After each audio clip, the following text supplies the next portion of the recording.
Hello, deep and greedy tubers, and welcome back to probably the final recording session, although maybe not the last episode, of The Lord of the Rings Super Nintendo with me, BlueAnkylo. Today is our third spooky stream.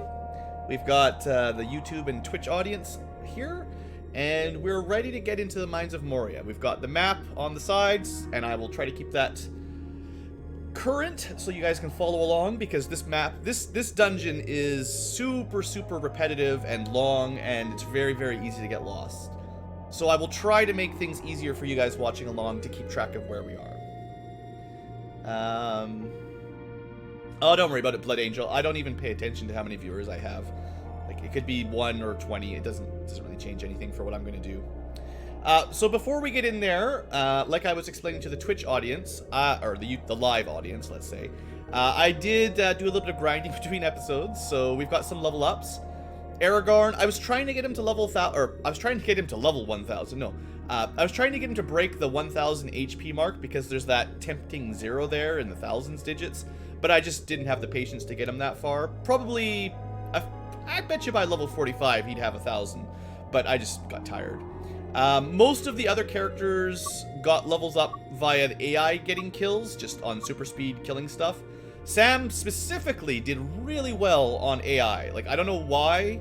He does have like a better dagger than most of the hobbits, but not better than Frodo. And he just got level ups like crazy. Hello, David. Welcome to the stream. So yeah, Sam did real well. Sam the Slayer crushed so many trolls on AI. I don't think I ever controlled him. He just killed everything. So he did a good job. Frodo, although he has better weapons and armor, was much less aggressive on the AI control. So he got a couple level ups. He's stronger, but it wasn't the same. And then Merry and Pippin were pretty poor in the troll slaughter. I had to manually control them to get basically every kill they got. And, you know, we got them a few level ups. I think they were... I can't remember. They might have been around level 10 or 12 when we were at the last episode. I wanted to get them over 100, 200 HP, and we got that far, but they're still the weakest in the party by a long shot. And sadly, Gimli also doesn't do terribly well on AI. He's got a very powerful weapon, but I don't know what it is about him. He just isn't... He's not very killy, you know? He doesn't run up there and get kills. So, anyway, that's the party, and that's it. Let's get into the mines. So, last episode, we did pick up the one Elvish Dagger and Scroll of Floy that are in the first floor. So we don't have to go get those again. Alright, we've read all this stuff before. There's magical doors and stuff. And this is the entrance, essentially. And now we're into spooky music. So, now the Spooktober stream makes perfect sense. We've had ghosts, we've got caves. There might not be any zombies yet, but we'll get there one day. Alright, so I believe... Like, I don't have a walkthrough per se, but I believe we want to head towards Moria 2, like level 2 rather than level 3. Actually, no, I need to go pick up a key first, which is at spot 4. So I need to work my way all the way to the top right to get a key that will open spot 7, which is way over there. So that's the plan. Yeah, and there's the rest of the stuff is just, we've already picked up the dagger and the scroll, so we don't really need to worry about fruit. We don't need to worry about the 2s and the 3s, because they're just healing items unless I need some help. But we want to mostly keeping an eye on where the keys are and where to go. So top right, and then all the way to the top left. That's the plan. Blue did a little grinding. I really didn't spend very much time, though, I promise. The little grinding was probably maybe half an hour of time. I don't know. Because of super speed, it really doesn't take that long. Alright. We got blue orcs. We got poisonous snakes. Probably. Can't go through that path. It's a very complicated maze. Like, I'm looking at the map, and I still don't really know the quickest route. Look at these hobbits and dwarves fighting the orcs for me. Thanks to all that grinding. Thanks to all that grinding, I don't have to worry about keeping them alive so much. Now, the music is pretty techno. Alright, now I'm at the edge of my map. There are a ton of moving characters. Yeah, it's actually, like, this game does fairly well with AI controlled and enemy units. Like, I think it slows down a little bit if you have a ton of enemies on screen. But, okay, this is the wrong way. I needed to go down and then right. Or, yeah, because that would lead me up to the dagger and the scroll. We already got that. We need, yeah. You will have to bear with me as I work through this maze, because just imagine trying to do this maze with no map. Boy, this would take a long time.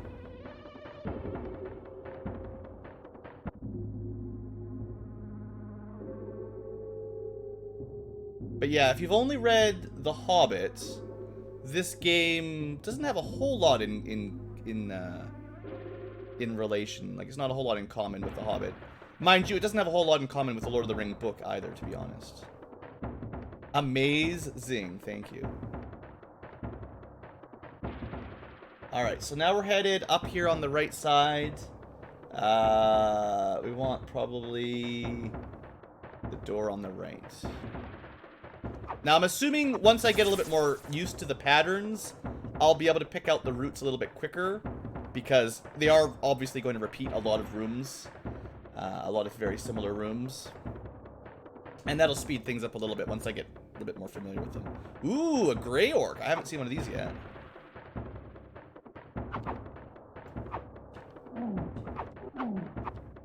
Looks like they might have more HP than the trolls did.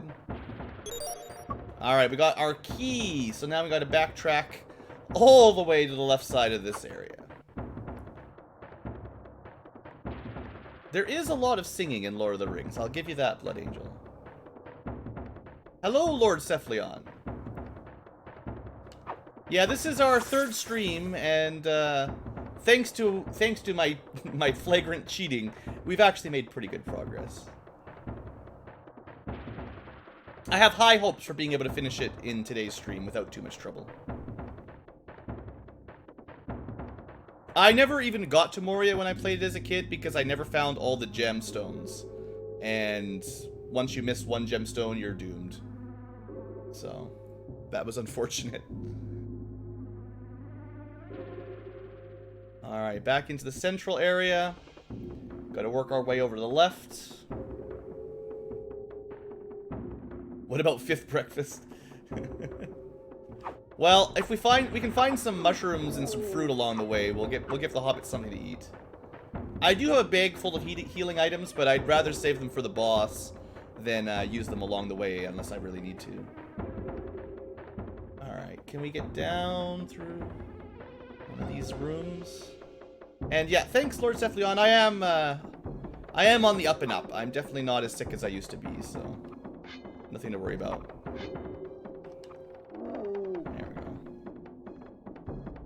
Maybe the orcs have food?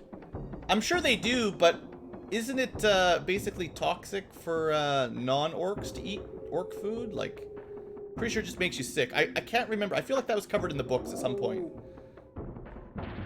This is probably when Merry and Pippin were captured in the Two Towers. It's been a very long time since I read the book.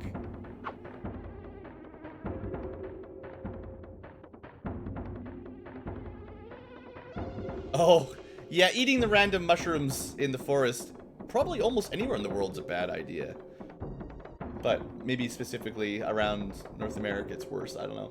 Alright, let me just keep an eye on my map. We're on kind of the left section. So I think... Where are we?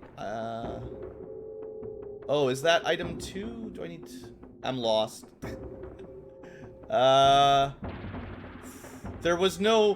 Whatever... That might have been like a map item or something. It wasn't on my, my walkthrough. I think I am on the left section. I just missed a turn. Need to go a little bit to the right and then up. Also, hello, Demonic Furball.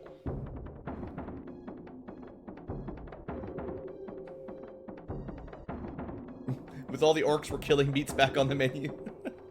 It's probably also rotten automatically or something.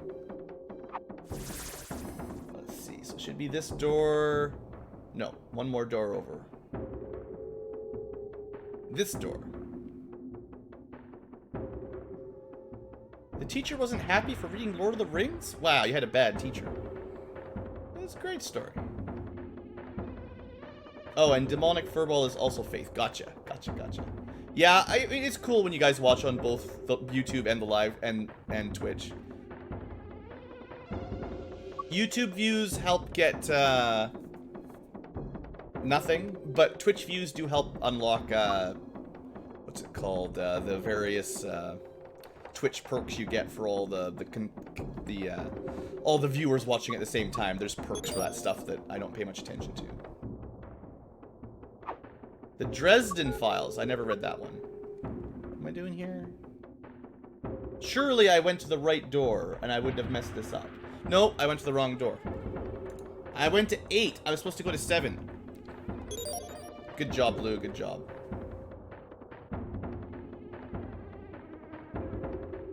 You have Gimli doing the majority of fighting. If you could control him as player 2, that would be pretty cool. But because you control everybody as a group, like, getting Gimli specifically to fight is kind of not that easy. I was probably on the right path the first time I came over here, and then I got confused and went to the top right.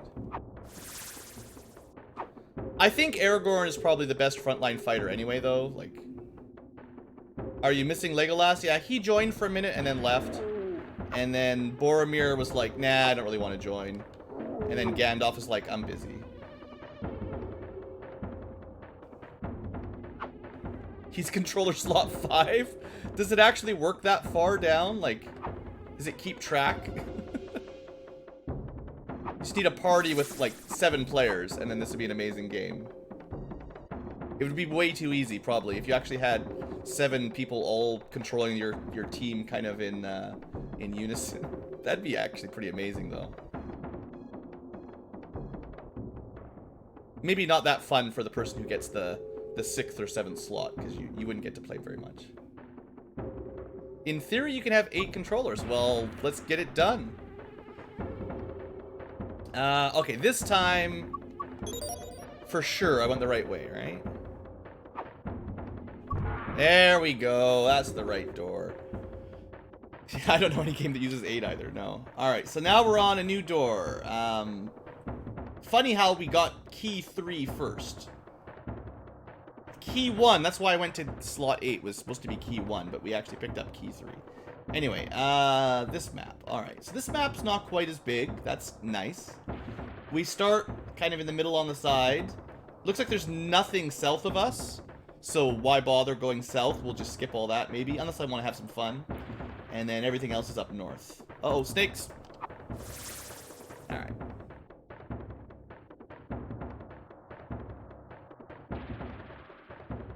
Yeah, I mean, if you like watching on Twitch, that's why I do the multi-stream, is so that if a person prefers Twitch or YouTube to the other, they can watch on, you know, whatever they like.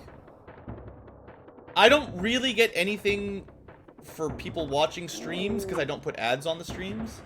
I guess Twitch keeps track of how many people are watching, so you unlock like Twitch perks, but I don't really worry very much about Twitch perks. On YouTube, I don't know. I mean, it counts as a view, which is a tiny amount of, every view gives you a little bit higher kind of rating on the algorithm scale, but it's very minor. Come on, you guys. They're just blue orcs. I'm trying to manually control the hobbits to get some kills, but it's kind of silly.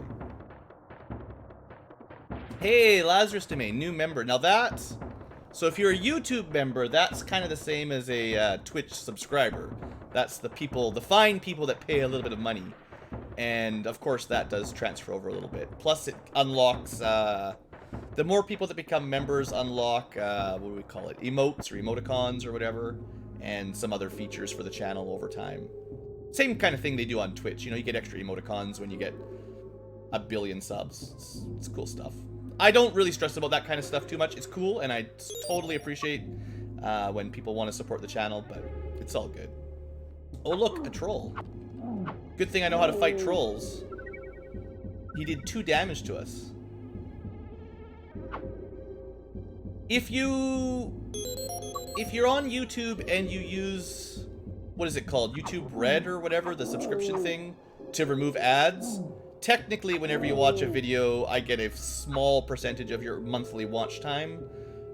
It's probably such a low amount that you'd never even really think about it. Like, I don't know, I can't remember what it costs, but like if you pay $5 a month and then you watch like 100 hours of YouTube a month, you could kind of work out the math. Every channel that you watch gets a small percent based on how much you watch, so.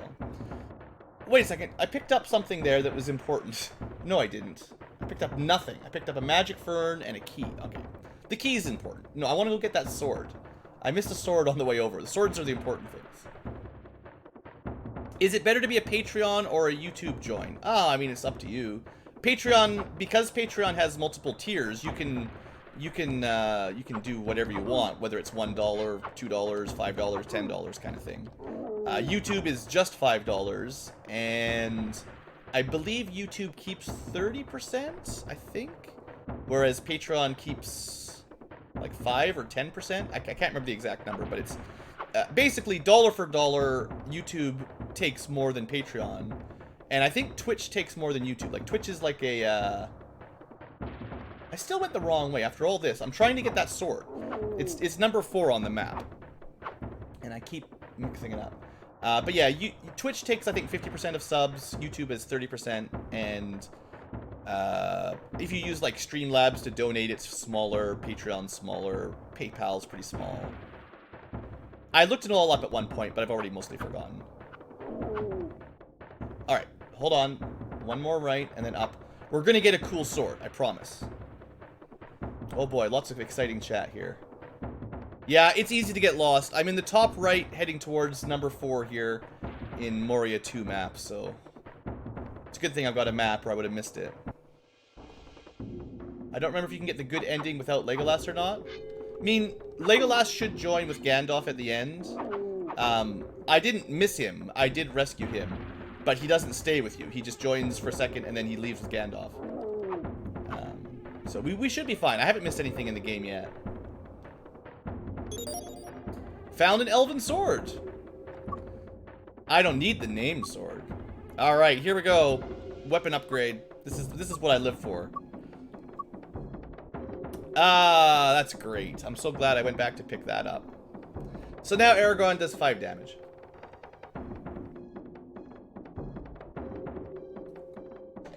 That's great. Thanks, Bugs. Unless it's wrapped. Maybe it's like...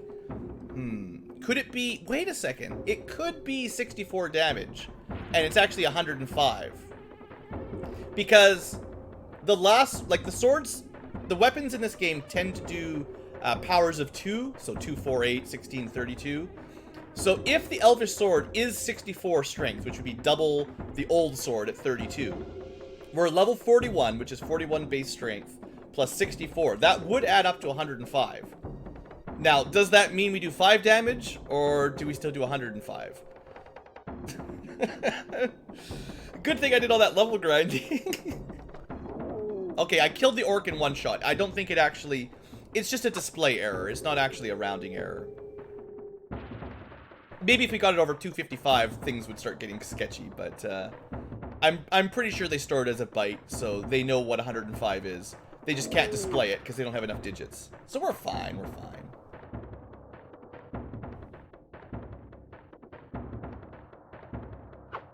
They call it premium on YouTube Red. Right, yeah, that's fair. YouTube keeps changing the names of everything. It's really confusing for everybody. Like, that's the thing with, like YouTube members, because a YouTube paid member is basically the same as a Twitch subscriber, but a Twitch subscriber, like a YouTube subscriber, is just a Twitch follower. So it's just, you know, how are you supposed to figure these things out? Alright, so we should be getting back to the beginning of this floor.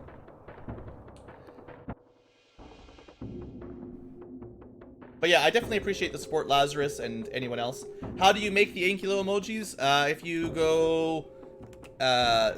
colon Ankylo, you should see the list, and then pick one.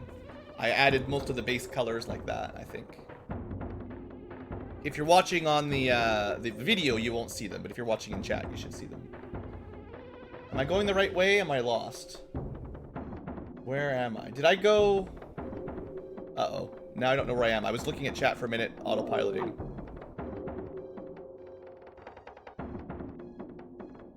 Now, if you just... It's possible if you recently partnered, or whatever, membered, it might take like a reload or something. I don't actually know how it works.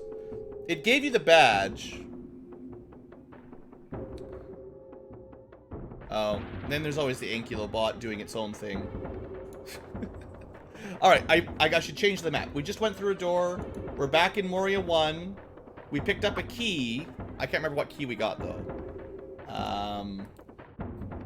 We picked up key number 1, which is good, because now we can go through door 8. So it's actually not too far away. So good news is, our travel time this time is not very far.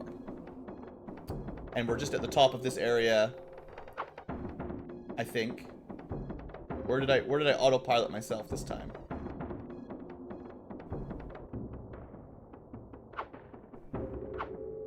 It doesn't look like what it looks like on the map. It's not good. It's fine. We're just gonna go right and then up and it'll totally work.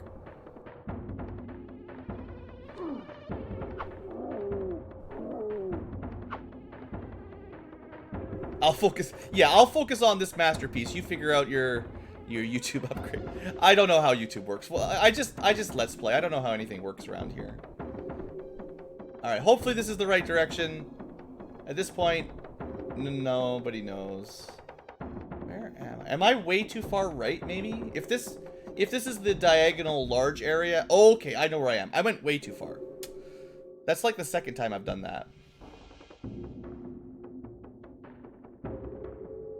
Views count 5 times for YouTube Premium members? That's possible.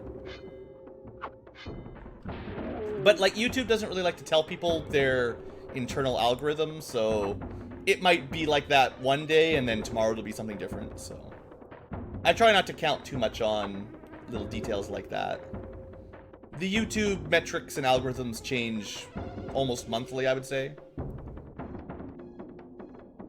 You figure YouTube, I'll be gaming. Yeah. Alright. Alright, so now I'm on... Okay, don't go in there. That's a dead end. That's the big room.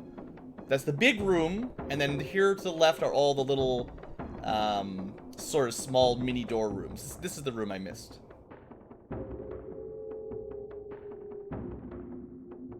If people come... yeah, that's true. If the algorithm goes public, then you immediately have people trying to take advantage of it and gaming the system. That is true. But it's also very difficult when you're trying to do what YouTube wants, but they won't like tell you what you're supposed to do. So then you don't know how to actually, like, you know, pay the bills. Assuming you're doing this for your full-time job, then you have no idea what you're doing. I don't think any one person in the world actually knows the algorithm. Yeah, because it's like machine learning kind of stuff. It's probably some team programmed it to learn as it goes and tweak it. It just gets tweaked over time. So how does it work? Ask the computer. Alright, look at that cool key. That's some cool sprite work there. It's like a little skeleton key. Alright, there we go. We're making progress. Only a little bit lost. Alright, I should update the map. We are in Zone 3. We will never go back to Zone 1, probably. So here we are. We entered here. So that's, you can kind of see the expanding kind of path. And there's an elven dagger. We have a scroll. And there's a key. So there's key 4, which is probably where we should go right away. Or item 4 is where to head to get the key. And pick up a dagger along the way. So up. And then left. And then after that, right. Because that's the door over here. So it's actually a relatively linear map. Like, there's not a lot of back and forth on this specific map, but it's a big one, and you know, you gotta have the scroll, you gotta get some more keys, all that stuff.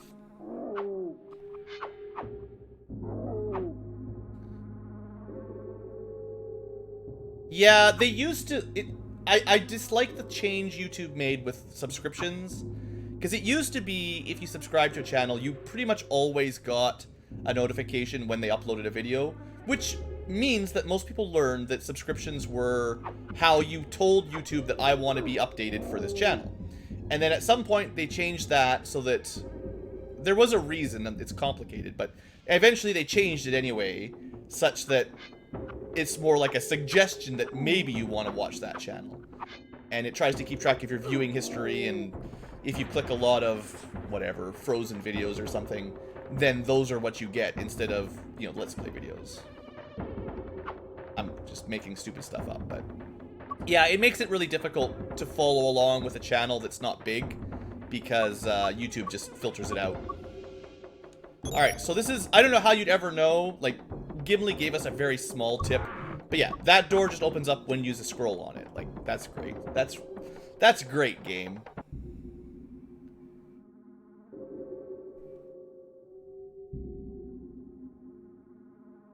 You have the Lord Cephalion bought the multi-tap back in the day to get 4 people to play the game. Unfortunately, the game doesn't sell itself well as a good game. I think with 4 players, it would be harder to convince the 4 people to play it than to set up the multi-tap. Alright, so we are over here getting close to our new dagger. It looks like we're strong enough to one-shot trolls now. That's pretty awesome. That's going to help out with the final boss. 4 swords with 4 people? That would be cool. The worst I had was on the GameCube. I don't know if you guys ever heard of this game. Probably you heard of it. Final Fantasy Crystal Chronicles. Not the smallest game in the world, but kind of a weird Final Fantasy for the GameCube. You could play it single player, okay, but it wasn't really designed for single player. It was designed for multiplayer. Not like an MMO, but you were still supposed to have more than one. And the problem was you couldn't just have 2 GameCube controllers. You had to have actual Game Boy Advances with link cables to connect to the GameCube to play it in multiplayer. Hey, an Elven Dagger. That'll probably go to Mary or something. There you go. Now Mary can do a little bit more damage. Doesn't really matter, but we could grind him up a little bit. So that was good. One nice little weapon upgrade there. So anyway, I had this Crystal Chronicles game. You know, it's not quite like a normal Final Fantasy game, but it's got some pretty awesome music. Kind of an interesting design choice. Like, the GameCube didn't have a ton of RPGs, so it was nice to have something kind of on that vein. But because it was like designed for multiplayer and designed for everyone owning a Game Boy Advance with a link cable, it was just like I didn't have 3 or 4 Game Boy Advance link cables. Like, who had that? So in the end, it just got dusty, and then no one ever played it. Just a silly decision by Nintendo. Are we going to see the Balrog? Well, well, hopefully we'll get that far today. We're actually making pretty good time, so as long as I don't get terribly lost here, we should be alright. We are pretty much on the left side of the map now, and we just got to work our way over to that item. I'm gonna... maybe I'll kill that troll on the way back.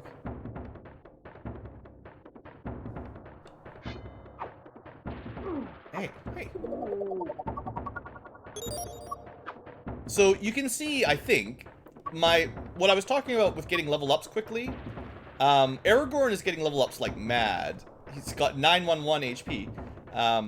But yeah, I think there's like there's a point at which every level up stops costing additional experience. You've kind of hit the maximum per level or experience requirement. And that means fighting these high XP monsters. We actually we don't slow down our leveling like a typical RPG. We just sort of speed it up. As we get stronger, we kill things quicker, and you always need the same amount of experience. So it doesn't ever slow down, really. It just gets fast. Now that we can kill things in one hit, it's even faster. Multiplayer Legend of Zelda Ocarina of Time mod. Oh yeah, I've heard about that. I haven't been nearly brave enough to try that, but yeah, the multi-world Ocarina of Time Zelda game, like it sounds really cool. I don't know how reliable to have a big group of people that all finish the game in randomized mode would be, but it sounds cool.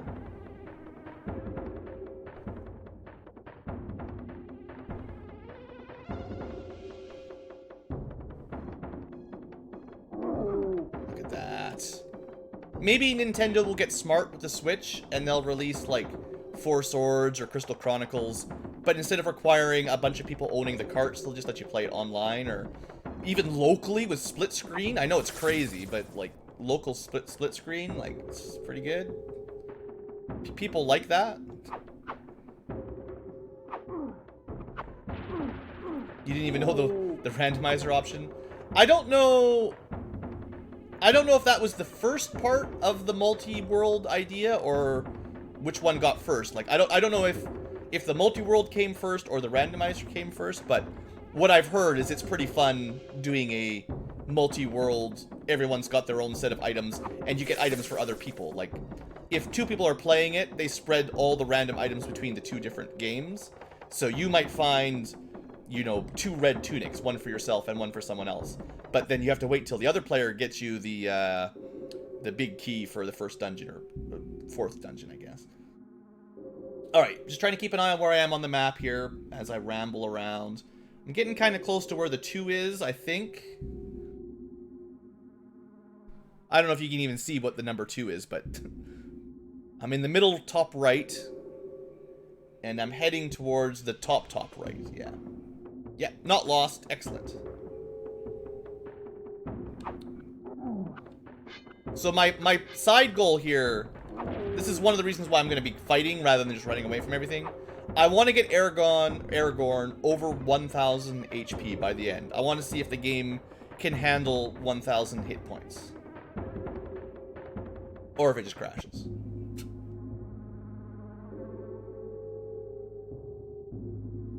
Alright, so that little item over there is a fern. I guess we could pick it up.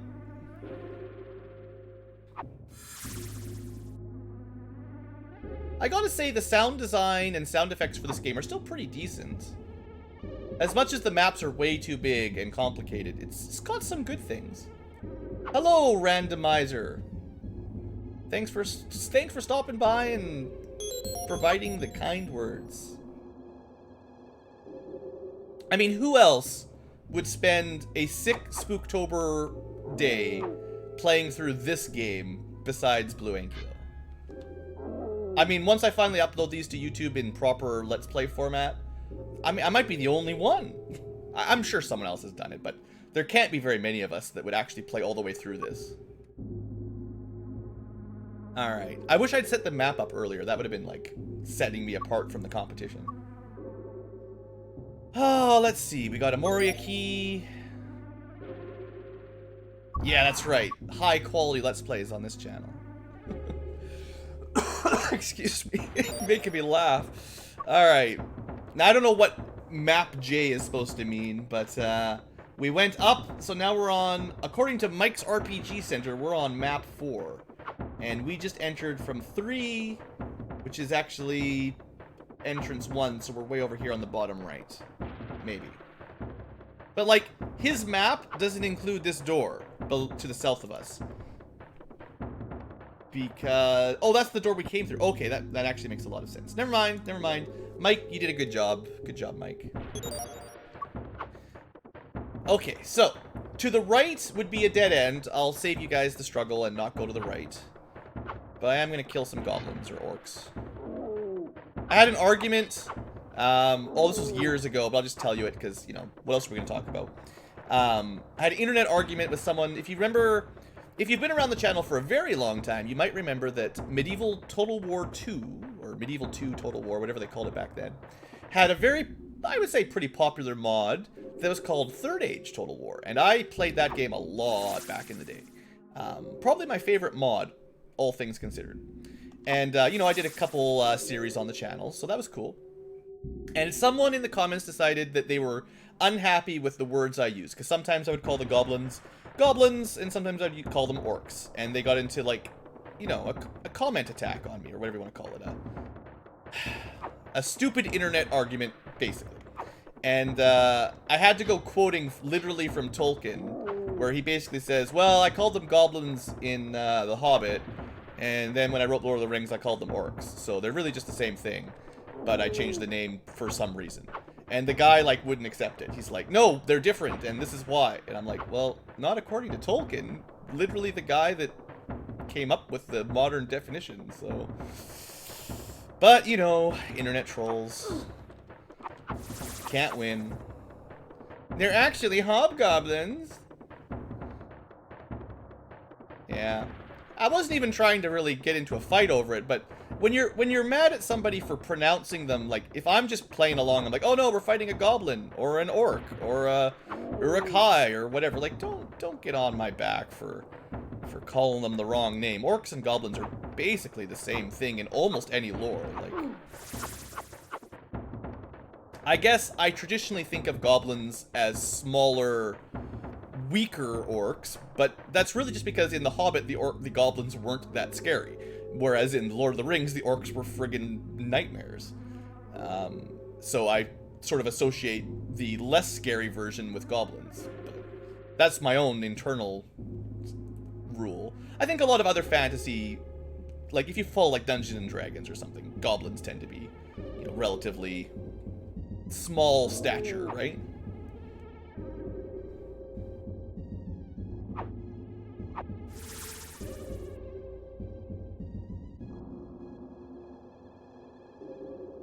Yeah, I mean, I don't want to get into a big argument about it in general, but it is funny how some people get so worked up over things like that. Please tell me I have the key for this. I don't know if I don't have any keys. I've got no keys. Uh-oh. Uh-oh.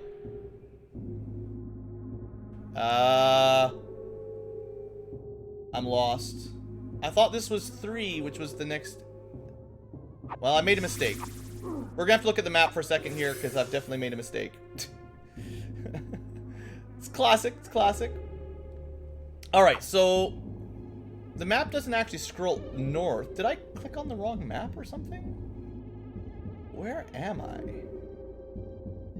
This is not on my map at all. Big staircases.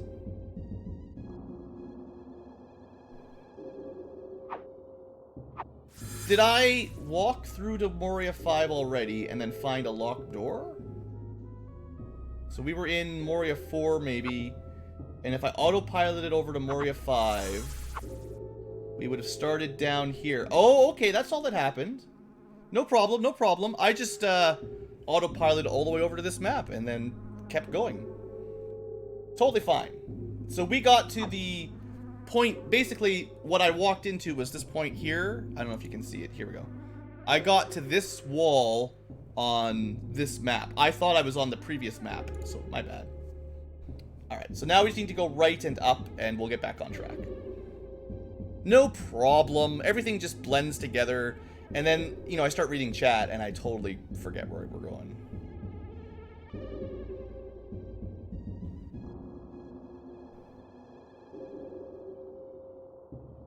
One more over.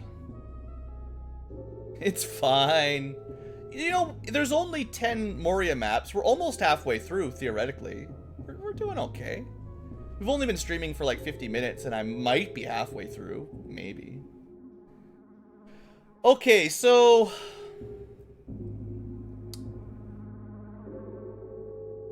Let's see here. There is... Let's scroll this map up a little bit for everybody. This is a big map we're in now. We're just into the right side of it here. 2 and 3 will just be healing items, but maybe we should see what number 4 is.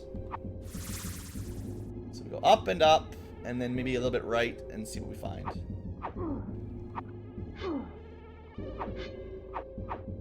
Hey, seriously. You know, one thing we should do every now and then is make sure no one's dead. You know, I did get some levels, so I think the chances of anyone dying is pretty slim. But just in case someone in the background took like 100 damage when I wasn't watching, let's just, you know, make sure they're okay. Hey, look! Item 4. Some fruit! Everyone's healed. The wandering party thing, yeah. That's probably one of the biggest reasons I did that extra level grind between sessions, is so that my randomly wandering party members don't just randomly get themselves killed. Okay, so if I work my way to the right, I can get to 9 and 10, which need scrolls and keys. So we're not going to the right, we're going left to 6 and 5. Over this way. And 6 and 5 are a key and an axe. Cool. Everyone loves finding extra axes. Tapping R calls them back? Oh, that's cool. I actually didn't know that. I thought you just held R to move them. I didn't know about tap R. We'll see if they ever catch up now that I've tapped R.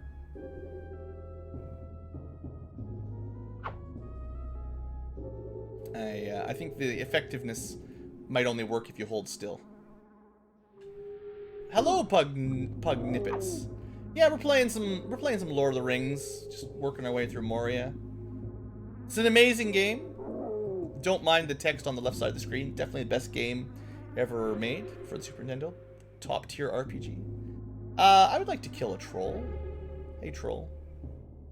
I feel like there may be stronger trolls down here. You know, Aragorn, he's pretty good killing trolls in one hit, but I feel like maybe we'll find some stronger ones down here eventually.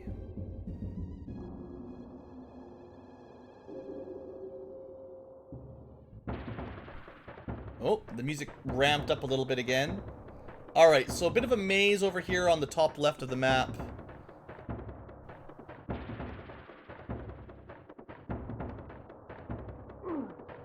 Oh, I didn't even see that snake. That's what I get for reading chat. Alright. The music's cool. Yeah, like some drums in the deep, for sure. Alright, you guys got it. You got it. You can kill one blue orc.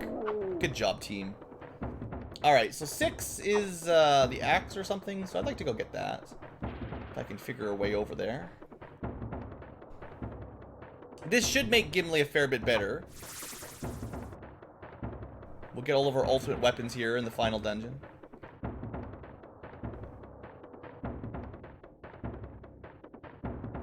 Welcome back, Blue Angel. Alright, we got double trolls. Little bit of lag with double trolls. They're too big. Now, if this is an axe for Gimli, let me just see what his attack strength is.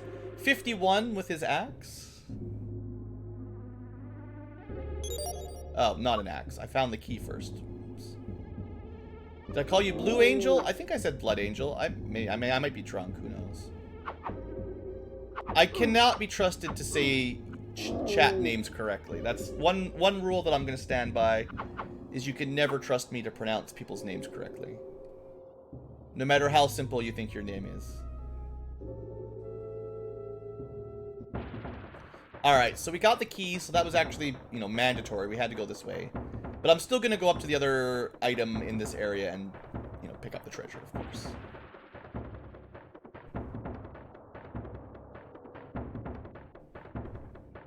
Yeah, the title music's really good, too. That's right. I should...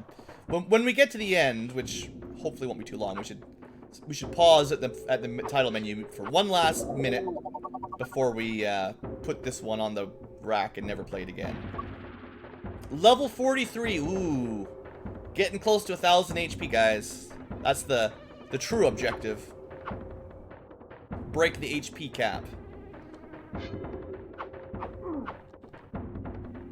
Actually, I'm kind of curious how much these gray orcs even give you. So 0 experience. If I can get the kill here. And then 16. So not bad, but not amazing. The trolls give you 40, so... Hey, it's a heavy axe. So that took Gimli's attack from 51 to 83. He's now the second strongest character in the party. So that's pretty good. He could definitely use some better armor, but 83 attacks a lot. Only surpassed by Aragorn's 105. Never play again.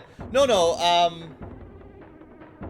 let's not play. No, I wanna finish the game and then have all the videos uploaded to YouTube so that no one ever has to play it again. You just need one good Let's Play that showcases the entire game and everything there is to see, and then you can just put it away.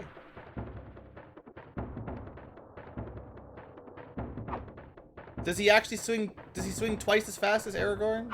I know Gimli does swing his axe pretty quick, but you know, We just need 5 people with multi-tap, and then someone can run around with Gimli and see if they can kill things quicker than I can with Aragorn. It's not that bad. Yeah, I know. I'm mostly just being facetious, I guess.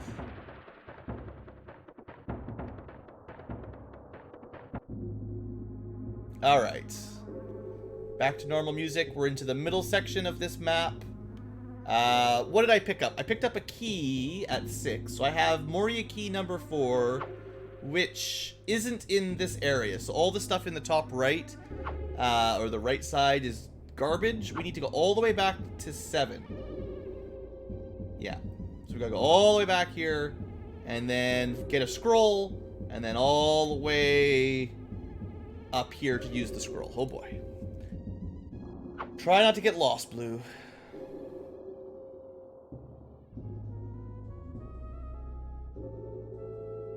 Hold attack, and then while holding attack, hold R. Oh, that's fair, that's fair. Who in their right mind did this back in the 90s? You would have had to make your own map, I think. This was a map your way out kind of game. Oh, I think I went too far. I mean, I'm looking at a map directly, and I'm still half the time getting lost. I did play it when it came out in the 90s on the original Super Nintendo. I know I rented it once or twice, but I never got into Moria because I could never find all the gemstones, and therefore I could not open the door. Because there's gemstones hidden in the Barrow Downs in stupid spots, and it's really, really easy to miss them. Like, so easy.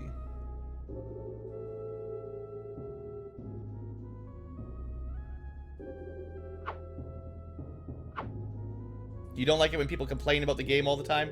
Oh yeah, no, I wouldn't play a game that I honestly thought was bad. Please understand, when I'm calling this game bad, I am mostly joking. If I really thought it was terrible, I wouldn't play it. I try to mostly talk about the parts of the game that I think are good. Now, that's not to say I can't be a little bit critical. And I think it's fair for most people. Like, if you're Let's Playing a game, it's you know, you can do a little bit of that review critiquing. That's fair. So as long as they're not like over the top, really complaining about it, I generally don't mind too much. But certainly, we've all seen a Let's Player do that.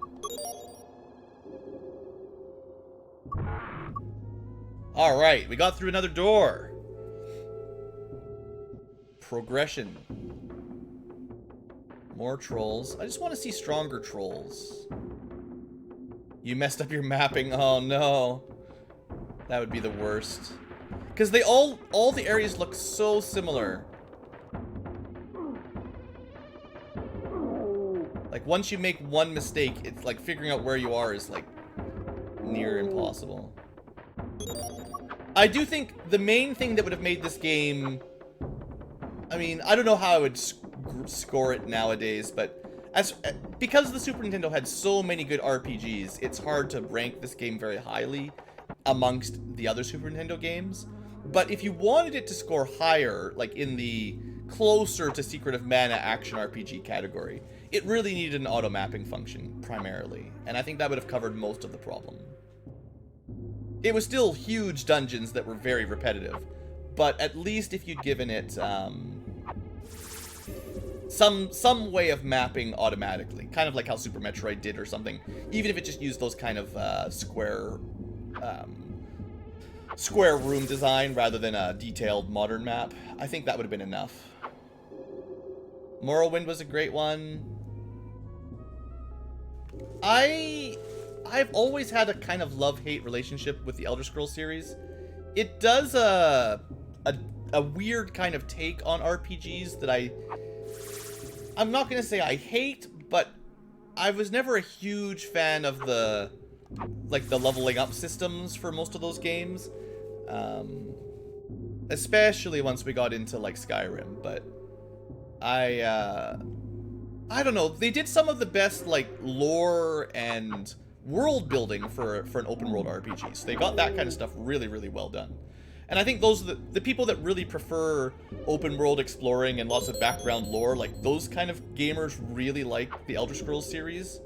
But if you're more interested in like a direct story, like Lord of the Rings, like an actual story, the Elder Scrolls aren't great. And if you're more of like a progression role-playing gamer, like your traditional JRPGs and Final Fantasy style games, then again, those kind of progression systems for Elder Scrolls don't, I mean, it's not bad. Like, again, I'm not trying to rag on it directly, but they're not, I don't know how to say it. They just, for me, they fell a little bit flat. Like, in Oblivion, I spent a lot of time in Oblivion, and I did enjoy it, but, like, to get the most of your stats, you had to pick, like, minor skills that were skills that you could, man, it's been so long, but hopefully you guys remember this. I'm trying to get to 9, not 10. This is the wrong way. That's a key. I gotta go left and up a little bit. But there was like this setup where you try to pick out your major skills based on your class. Like, if you're a sword fighter, you pick, you know, swords or whatever. But then you pick minor skills that you can control, so you build up lots of attributes, like, you know, your stamina, constitution, whatever they called them. So that, why am I so lost here? Is this... Maybe the key, maybe the door I found was the right one. Yeah, this has got to be the top right. Anyway, you just ended up doing a lot of acrobatics, hopping around the water to get your level ups, to get them the min-max kind of thing. And I know you weren't really supposed to play like that. He just said key, and it's a scroll. He's a dummy. Shut up, Gimli. Again, it's not like game-breaking, but... There we go. I just remember, like, learning how to maximize your stat gains in Morrowind and Oblivion, and then feeling like I had to do that, and I just didn't like it very much. Like, I like the idea of getting better at a skill via doing it. Like, that's fine. Like, if you keep stabbing things with a sword, you get better at using swords, rather than level up, oh, suddenly I can use magic. Like, no, that's cool. But, I just, you know, I just have my preferences. Okay, so we just went through a path. We are in Moria 6 now. Let's have a look at this map. This is a dead-end area. That's actually kind of nice. So all we got to do is clear out the treasure here, starting at the bottom, and work our way up. And that's all we really need to worry about. So we get some armor, some weapons, and another key. And yeah, okay, cool. Not too bad of a map. When I played Skyrim, my story I always tell people that I didn't like about Skyrim is I never found any cool caves my first playthrough. All I ever found were like Draugr tomes, just the way I explored for however it worked. So I never actually found a Dwemer, like a dwarf cave, basically. Which means, because I was doing the standard fighter blacksmith kind of trope, I was forging dwarf-style armor, orc armor, eventually... whatever, the ebony into,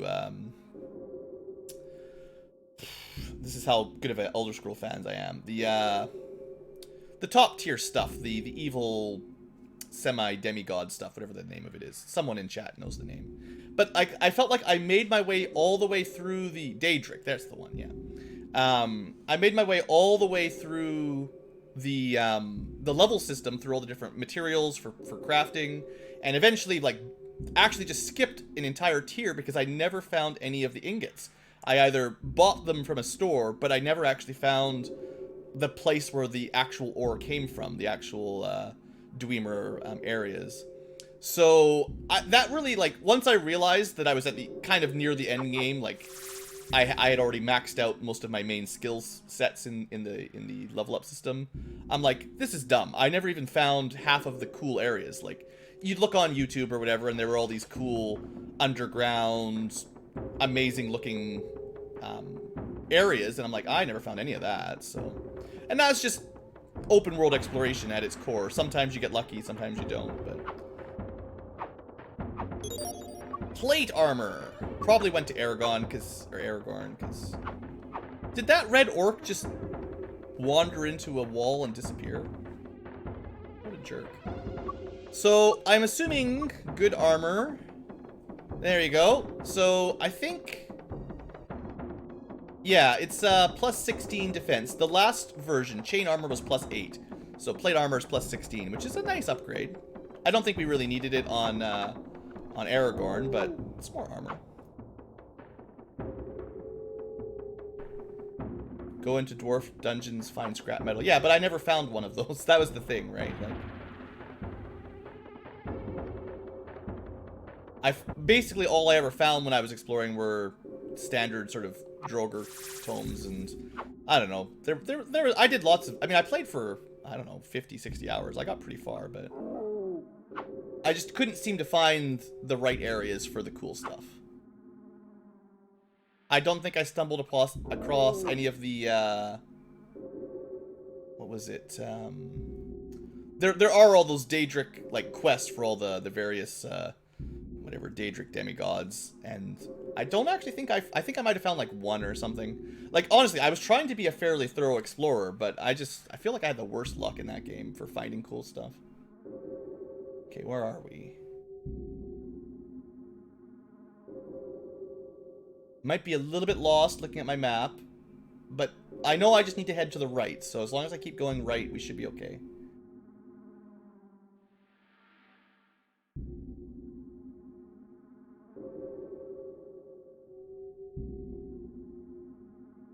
I played the first Dragon Age Inquisition, but I never played Dragon Age 2 because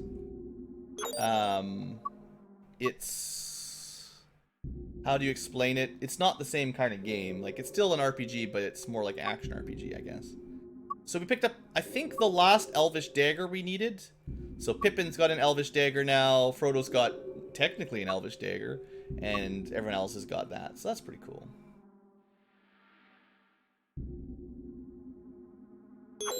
And a fern! Oh boy! Looks like the hobbits are still killing orcs pretty effectively. Okay, so now I need to go left a bit, then south a bit, and then we can get to the top right of the map. Not too bad, not too bad.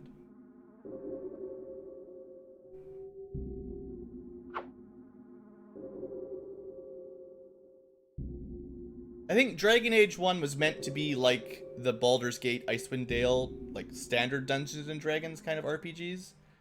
And then Dragon Age 2 was like, let's go for Diablo or something like Diablo. I guess not really Diablos, that's not really the right one, but something other than the Dungeons and Dragons style. Alright, far right side, looks like we got the diagonal cave system. We've seen this layout a couple times, so no big deal.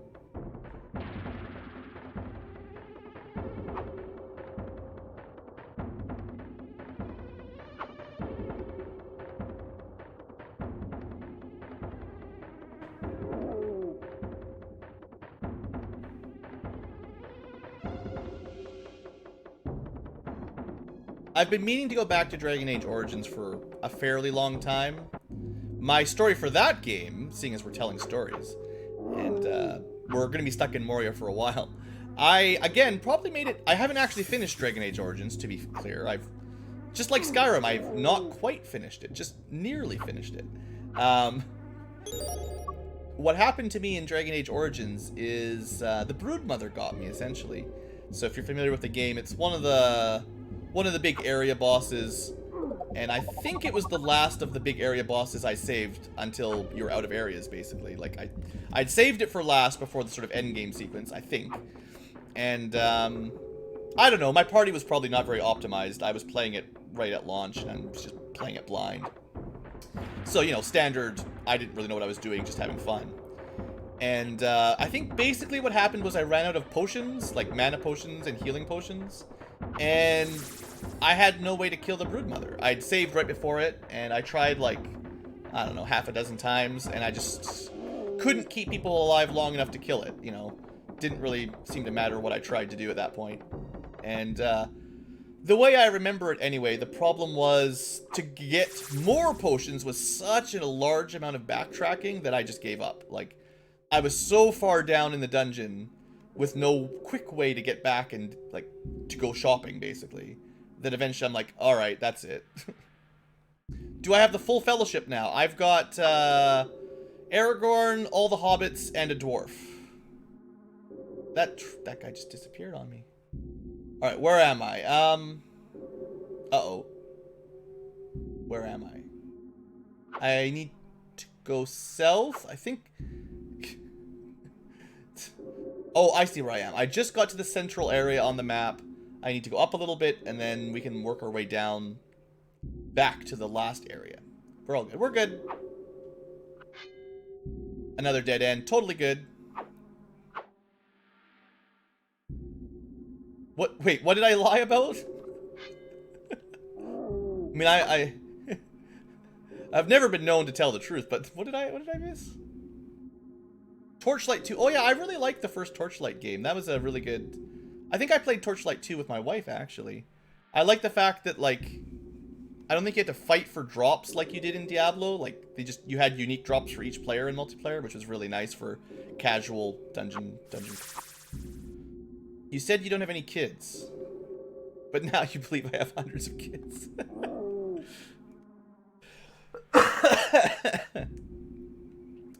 Little baby ankylos all over the place.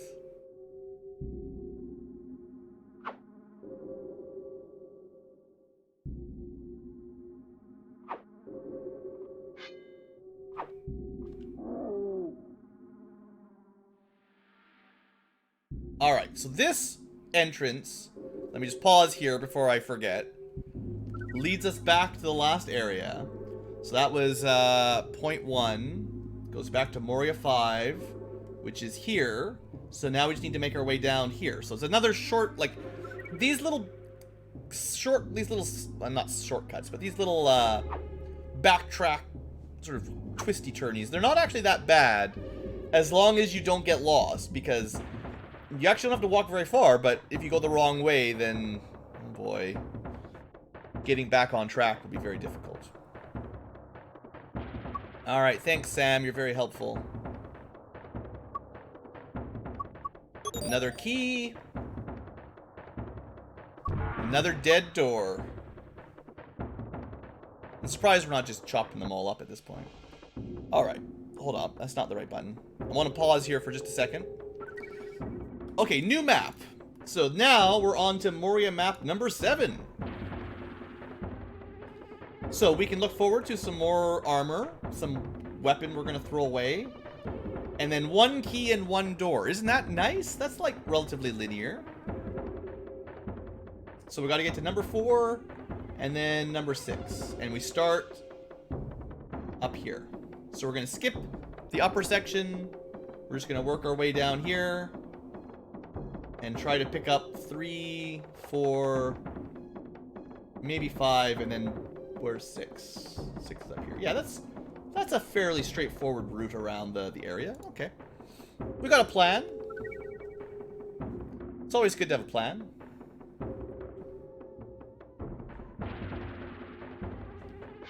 And we are starting to see stronger orcs.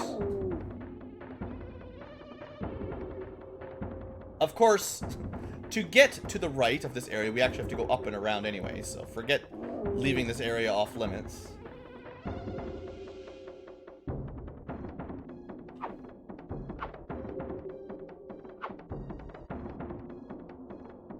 Alright, we want the right side. Man, these repetitive mini door areas are so confusing. Moria is huge. Yeah, maybe you should have bought some Nintendo Power magazines before you tried walking your way through Moria.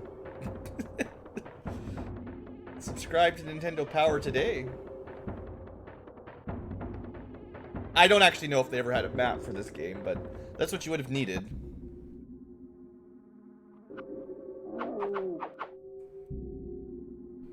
Alright, so now we're heading all the way down. Should be just a series of little rooms. They never even covered the game past Tom Bombadil? Oh, the jerks. Waste of money. Your $19.99 monthly subscription was wasted.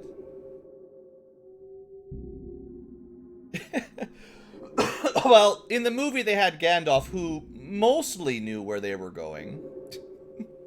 Mostly. How do you just not die? Well, luckily, this game is actually fairly forgiving in terms of combat difficulty. Assuming... Hey, there's a blue troll. I thought there'd be new trolls. I want to see how much XP those guys give me. Assuming you get the weapons and armor and level up a bit, you're actually pretty hard to die. Like, it's pretty hard to get killed. So let's see. I just want to see how much experience they're worth. A green troll is worth 40. So we're at 94 right now. If I can get this kill. Looks like I can still one-shot them, so that's great. Oh, is it still just 40? Lazy game developers. You should totally get more for a blue troll.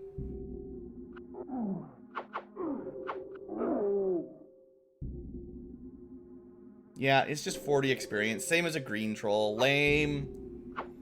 They may have messed it up. Maybe green trolls were supposed to be 20 or something.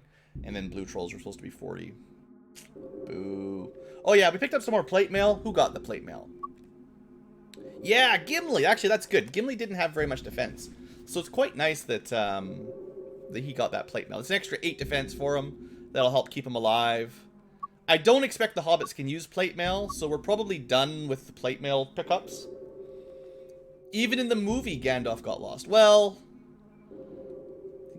you know, a wizard is never truly lost. They'll get there exactly when they intend to get there.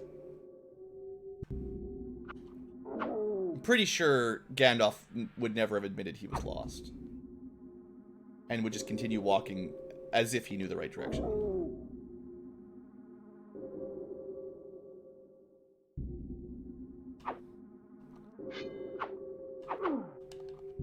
And Gandalf was like my favorite back when I read the books.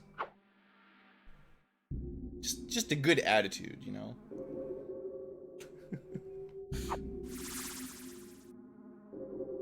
he was always a little bit high, you know, he's smoking his pipe everywhere he goes, and he's basically an angel, so he doesn't really care, like his personal investment's not that high. Hey, you're supposed to be dead there.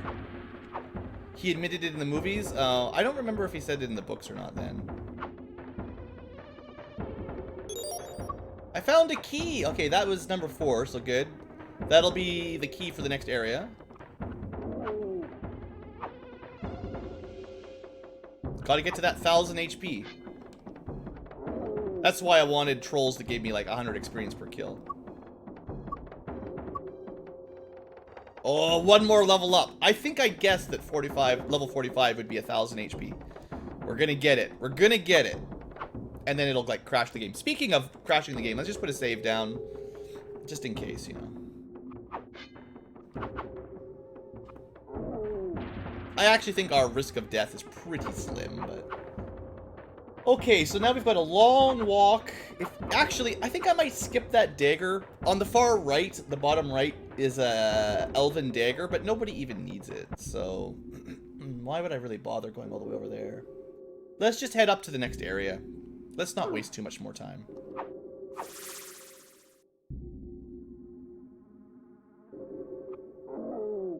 These green orcs are worth 8 experience, in case you're wondering, if you're keeping count. I think the gray ones are worth 16, and I don't think I've chested the red ones yet, actually. I think it goes green, blue, gray, red in terms of difficulty. Where am I? A little bit lost. I need to go... Where am I? Vertical hallway. Oh, I see. I'm on the kind of left. So I need to go one more up and then I can go right. Don't the snakes cause poison? I thought they did. In the Barrow Downs, we got poisoned.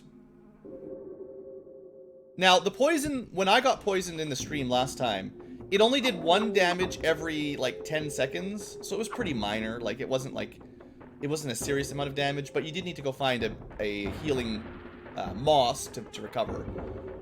So... Hey, we're in a new area, I guess. Not really, though. Not according to Mike. And I trust Mike.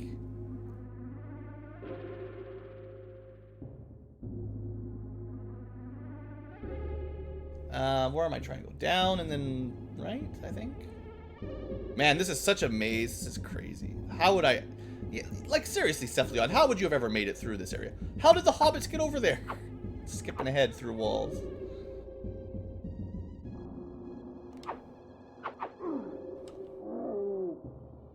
The poison stays until you get the moss, yeah. I mean, you can hold on to one spare moss. So... you can sort of protect yourself a little bit. But yeah, without a map that shows you where the moss is, you might be in trouble if you run out.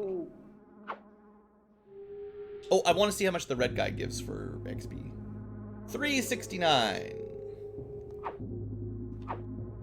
Oh, come on, Gimli. Don't kill him. It's my kill.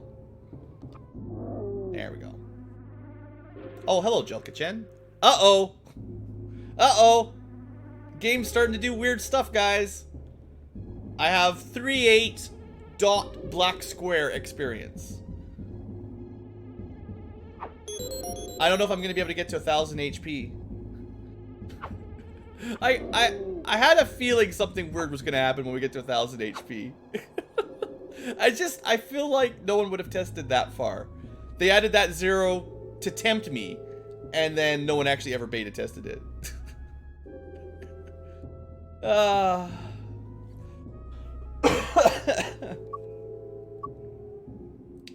You only had Gimli left? I'm pretty sure you have... I think you get a game over if Aragorn or Frodo die. So you could kill the 3 hobbits, but I'm pretty sure you need the Frodo and Aragorn alive. I think. Yeah, the red flag started when the strength display was wrong. Now, we did... I think... I'm 100% sure, honestly, that the strength is only a display error. It just... You know, we've got 108 attack power, and the game can't display it on the screen. But, oh, hey, the experience is 393 now. That's better. But will we get a level up? And what will happen? Alright, so, we went to a new area. We're on Moria 8. Moria 8 here. We've got some more armor that we don't really need. A book, which I believe we need, or else, what's his name? Gandalf won't be happy. No, it's a key book. It's a MacGuffin book. That's great. So we pick up the book. We go to Moria 9, get a key, come back, go to Moria 10, and we finish the game. We're actually not too far off. So we started here, and we're going to go... I guess I'll pick up the plate mail, but that's kind of a waste of a trip. We really need to go up that way. And then book leads me to 5. That's the book door and then the key door. Alright, let's keep going. Maybe it was Gimli and Frodo. Yeah, I mean, it's possible Aragorn can die. I don't actually know that for sure. I just feel like because he's your main character that if he dies, you probably lose, but if you kill enough people so you can use them with your second controller, then you'll be laughing.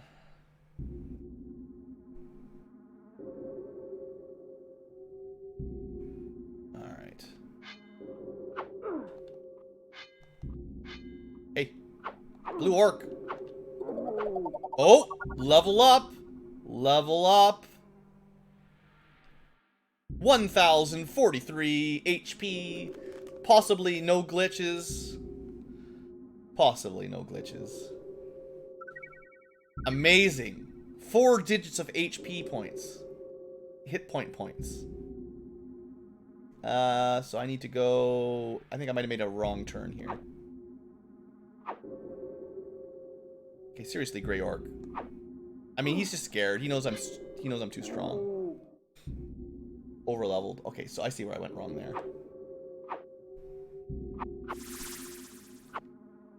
So I meant to go a little bit further up first before we turn west.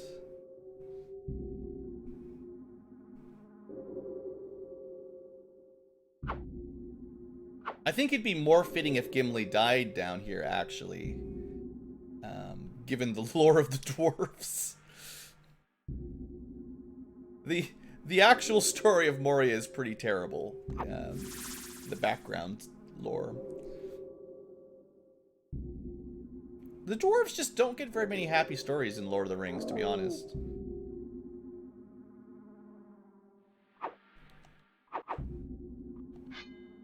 Are there female dwarves? Of course there are. There aren't actually very many female characters in Lord of the Rings at all. There's some critiques about Tolkien and the fact that he added like 2 girls in the entire book series, and neither of them do anything in the books. They do more in the movies, but very, very little in the books. Hey, we got some plate armor. Actually, someone could use that? Who? Sam the Slayer wearing some plate mail. I didn't actually think he could equip that. That's awesome. Look at that. We got our little Samwise Gamgee all rolled up in some plate armor. I just imagine him like rolling into a ball, just rolling him down the stairs into all the orcs. Little chubby Sam there. I believe I heard somewhere that Tolkien just didn't know how to write women. Like, it never really crossed his mind, so he just stuck with what he knew. Plus, it was mostly, like, if I remember correctly anyway, and I might be telling a lie, but I believe, if I remember the stories, that he was writing these tales in relation to his experiences in World War II. So it was mostly a story of brothers, like a band of brothers kind of scenario. And there weren't a lot of women in the war, so most of his characters and experience he drew from were about that, of course. So I don't think it was particularly intentional. It was just that was what he was experienced with. Maybe he was a misogynist pig. I don't friggin' know. I never met the guy, but I feel like it was probably not intentional, and it was just a matter of he was writing a story based on what he knew and the folklore he had and the stories he had from his time in the army. And that's what you get. And it's true, in the 40s, people weren't quite so worried about gender equality distributions in fantasy storytelling. No one even bought fantasy stories back then. Like, fantasy stories were like, they're still like very, very uncommonly popular. Like, there's something about fantasy and sci-fi that just don't generally do very well in terms of sales and popularity. I found a book. We found Lord of the Rings in the Mines of Moria. We found the actual tale right here.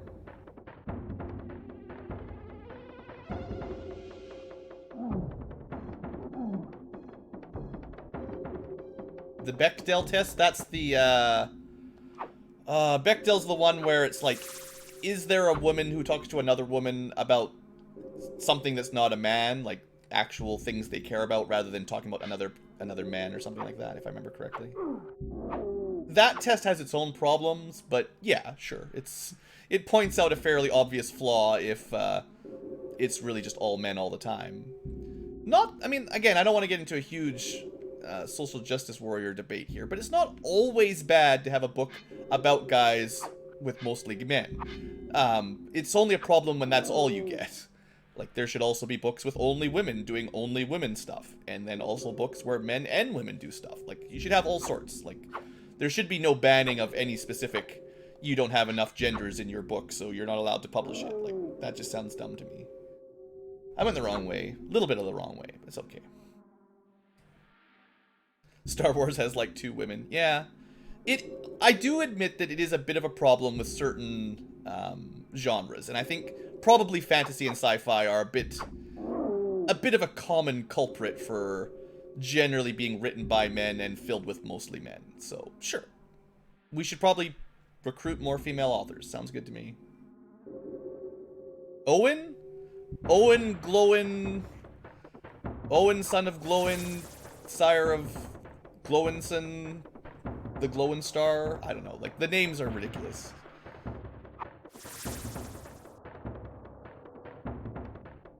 Alright, we're on the right track now. We're in the top right section of this map, which means all I gotta do is get to the right side and use the magic book to open a door, because they got tired of giving us keys, apparently, and now we need books to open doors. They're also giving me a lot of snakes lately, which is kind of weird.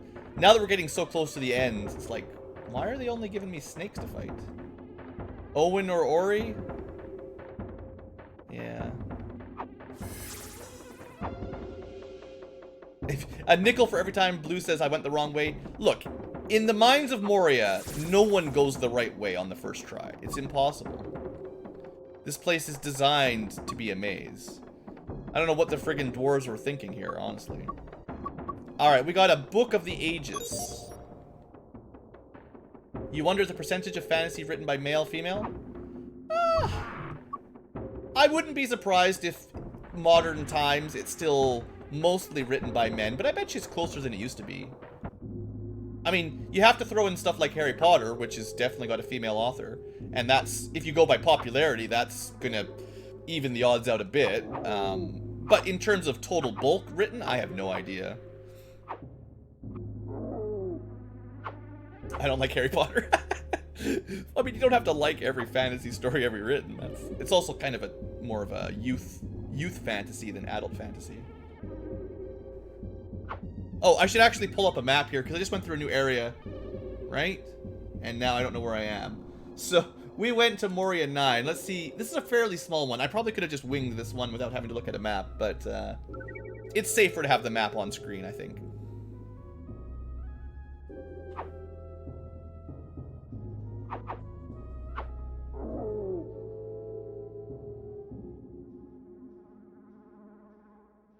Can't miss a single treasure chest ever. Yeah, I hate that. Like, it's hard when you're Let's Playing because I'm like, on one hand, I don't want to spend 5 hours in this dungeon, but on the other hand, I don't want to miss some treasure. Especially when someone's watching and they're like, Blue, you missed the Excalibur. You could have just gone and picked it up. So I'm like, I have to go get all the treasure now. Like, and then it turns out it's a potion, and you're like, yay, another potion.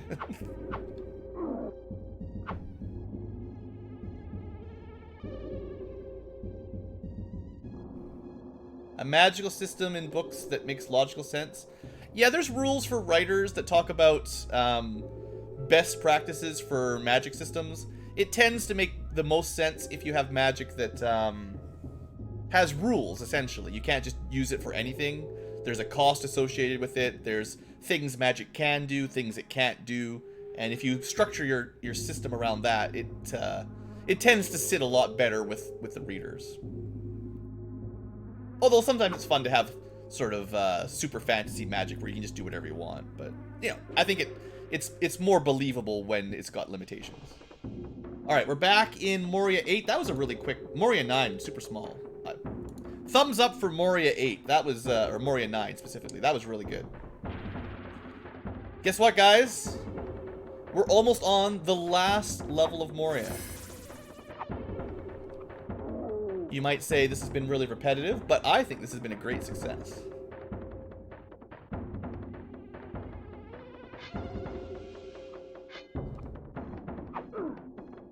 Hey, stop it. Stop it. Those blue ones seems to parry like mad.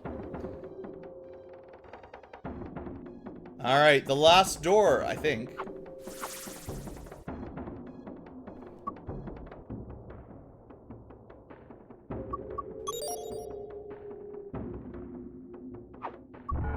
The book was penned by Ori, the one that Pippin dropped in the well. Yeah, that's cool. I do like the fact that Tolkien put so much work into, you know, the history of the world and the relationship between everybody. Anyway, here we are. I've been searching all over Moria for you, somehow, jumping through locked doors. I can feel a dark presence. The orcs have raised an ancient evil from the pits of Moria. I don't think the orcs did it, actually, but whatever. I guess there's a few things to do on this floor before we go fight it. So, yeah, lore-wise, I don't think Balrog's even noticed the orcs, and they all just run away from it, because he just, like... Balrog's a pretty ancient demon, so... Anyway, congratulations, Legolas is back. Who's taking bets on how quickly he dies, though? If anyone dies, it'll be him. Hey, there you go, Lazarus. I think you got the emoticons working. I found another book. Just laying there on the ground. Doom. Oh, wait. Was this the book that you were referring to? We just got Owen's book and then dropped it immediately because of Pippin. Probably. The evil approaches. Run. All right.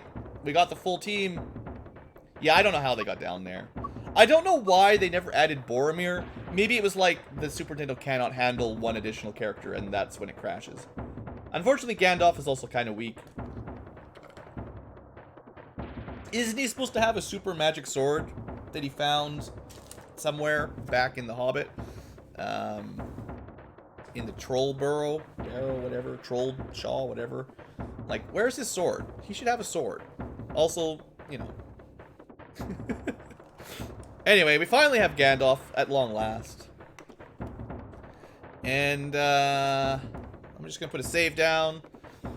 We're just gonna start walking. Oh yeah, what about that book? Let's see if this book looks interesting.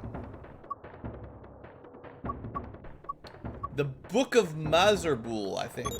It probably doesn't do anything. Yeah. Standard doesn't actually work. Lazarus is amazed that all my characters are alive. Good start. Use the Book of Mazarbul. I actually used the right book by accident, but I was 1 pixel too far south, so it didn't work. Classic. Classic gaming. Alright. Half races in Lord of the Rings? Oh. Everybody has sex with everybody. That's just the way it works.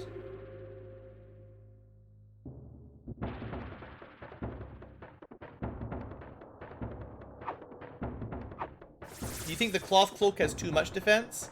The cloth cloak, I'll tell you the actual defense of it, because you get defense by level. So he has 20 defense naturally because he's level 20. So the cloth cloak gives him exactly 1 defense. Very useful. And yeah, Legolas, keep an eye on Legolas, see how much he helps while we're down here. I don't think I've ever seen him shoot an arrow, so we'll see if that changes. We found some Athelas. So now we have an extra healing item in case we need to heal. I think you could use this room to fully heal your party before the boss, if that's what you want. Oh, but we could go get Glamdar. Look at the map. King's Foil. We actually already had some, but we had like the minor version for whatever reason. Yeah, Athelas Major and Athelas Minor, so. This stuff grows in Moria, so it's way better. Way better. I thought it was Glamdring, not Glamdar. Look, translators, get it together.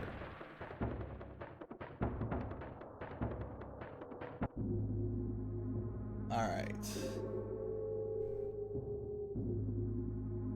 Now, I don't actually know for sure how well this will work, but I'd like to go try to gather up this loot before I enrage the Balrog.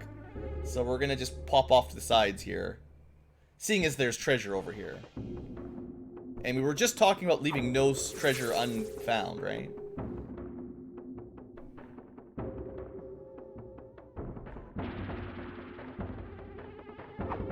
If Gandalf equips it, then surely it's Glamdring, isn't it? Isn't that his sword? Glamdar? If someone else takes it, though, I have no idea.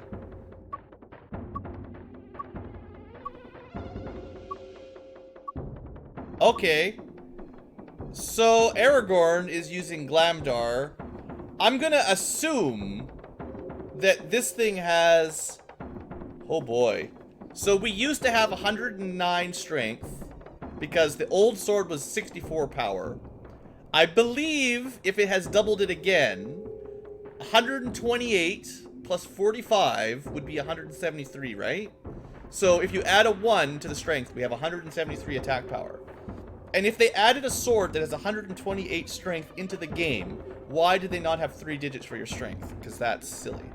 Anyway, Gandalf didn't even get a sword. I got a sword.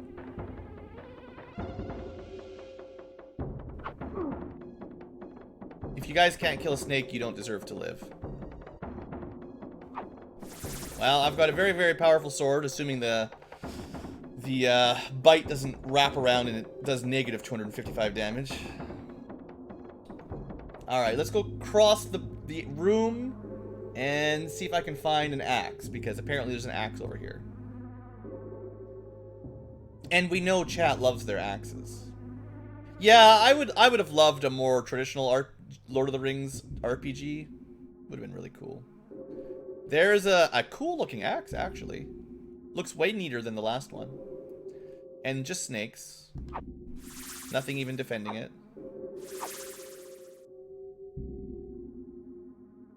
Healing mushrooms. I've equipped the Athelas Major, so if we're taking a lot of damage, I've got a plan. Alright, Battle Axe. Just a timing thing, Lazarus? Yeah, that's kind of what I figured. Alright, I think Gimli has also crossed into the over 100 strength. I hope. How does that work? I mean, maybe the Battle Axe doesn't work on a power of 2 like all the other weapons, but that would be weird.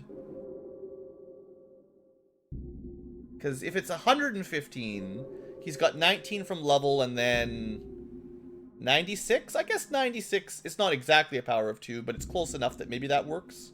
Because they go like 32, 64, 96. Yeah, because then the Battle Axe could be 96 strength and Glamdar could be 128 strength. That would kind of follow the pattern reasonably well. Cool. Gimli looks pretty strong. Oh, it's all good. It's left Lord Cephion. Oh, we were supposed to test out how we do this. Yeah, attack speed. So you can see Gimli swings his axe around really fast. You may also notice that Legolas and Gandalf do nothing. They don't even attack, even if you try to manually control them. I'm so glad I recruited those two. Oh, man. Gimli needs better armor, though, doesn't he? Like, he's not high enough level. He doesn't have enough HP. Like, Aragorn is our tank. Like, Aragorn, you know, 1000 HP, 61 defense versus 200 HP and 35 defense. Like, who do you want on the front line? Sorry, Gimli, you don't have enough defense or HP. Alright, this should be it. Hope you're ready, everybody. Alright, we got ourselves a Balrog. Well, I missed. I'm gonna turn my... Oh! Gandalf did something. I hit him. There we go. Some high quality combat here. I'm pretty sure I got him. Let's just see how our HP is looking. Let's see. So Gandalf, he's totally fine. I've taken like 100 damage, but that's alright. Legolas is doing nothing. Pippin's fine. Frodo's fine. Merry's fine. Sam's taking like 160 damage. Good thing I leveled him up. Or he'd be dead by now. Wonder if you can parry his giant sword. I doubt it. Alright. Now, because we got Gimli here, let's see how he does. Specifically trying to get Gimli some fighting. Maybe we could line everybody up so we all strike at the same time. There we go. Come at me. My hobbits are just stabbing wildly to the side. Hello, with no break, this stream must be a BlueAnkylo sword. That's pretty good. Yeah, the Balrog, I think, looks pretty decent.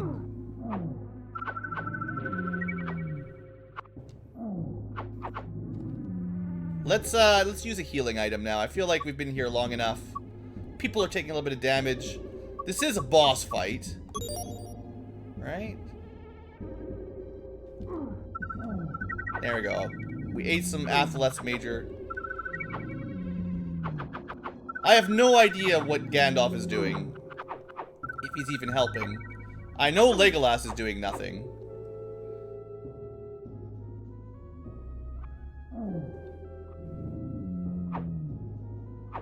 Feels like if you stand a little bit to the right of him, he can't really hit you with his sword, and you can just sort of punish him.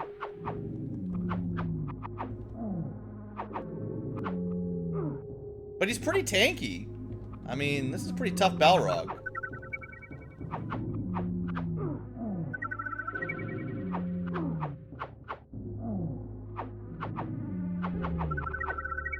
I'm just impressed nobody's died yet, to be honest. Alright, hurry up and die, Balrog. This is getting a little bit old now.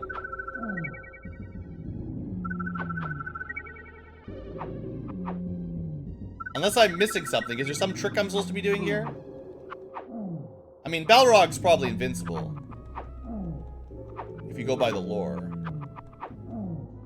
Aragorn's not supposed to be strong enough to kill a Balrog. Let's just see how our HP's doing. I'm a little bit worried about Pippin. I mean, he's taking a little bit of damage, but he's okay. Sam's taking a lot of damage. One of the hobbits just wanders off, yeah. Ooh, I've taken a lot of damage. Look at that. Good thing I had 1,000 HP. Actually, Gimli's looking pretty hurt, too. Alright, let's throw in some more healing. I don't know. Didn't I use that already, I thought?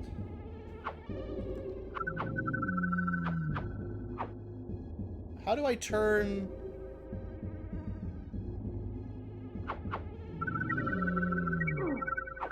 I can't turn my HP bar on back.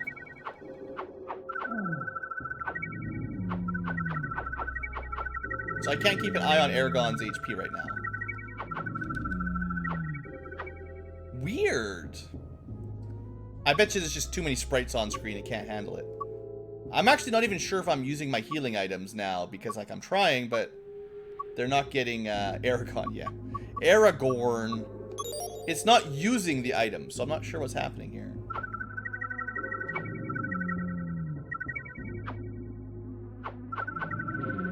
Maybe you're not allowed to use healing items while you're fighting a Balrog.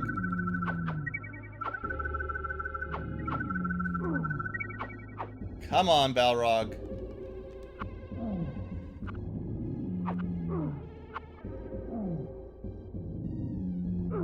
Still got hits. I gotta keep an eye. I gotta be careful here. I could die. But yeah, I'm gonna try to stay on the side of him, because now I'm worried about Aragorn dying.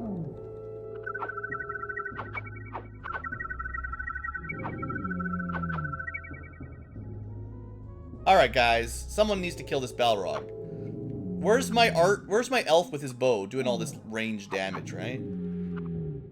Is there a bridge on your right? No. There's a bridge on the left, but it's got fire on it.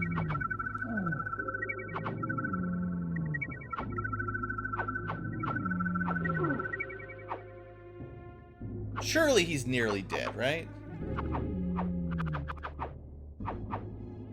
I don't know if I can even hit his wing, to be honest.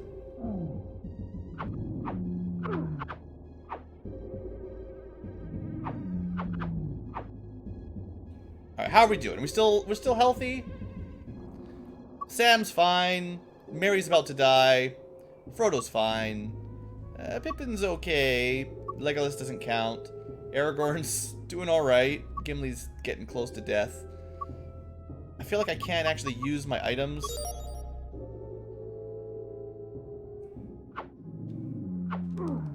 Yeah. My buttons aren't doing anything. I can still move people around, but that's about it.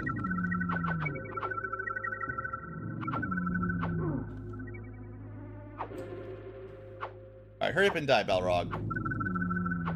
You want people to think this is a bad game? Have a 5-hour Balrog fight. Well, I'm worried, Jelka, that if I move off the screen and he despawns, then he'll recover with full HP. That's the kind of thing they would do.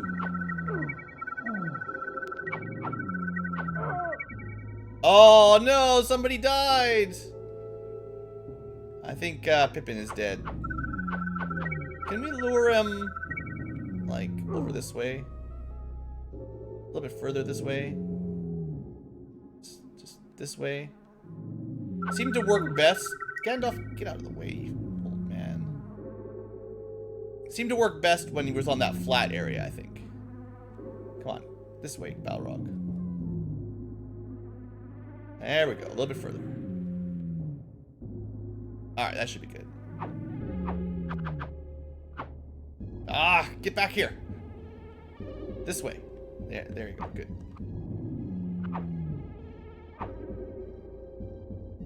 Long time no see. Hello, Hades. I'm okay. I need this Balrog to die.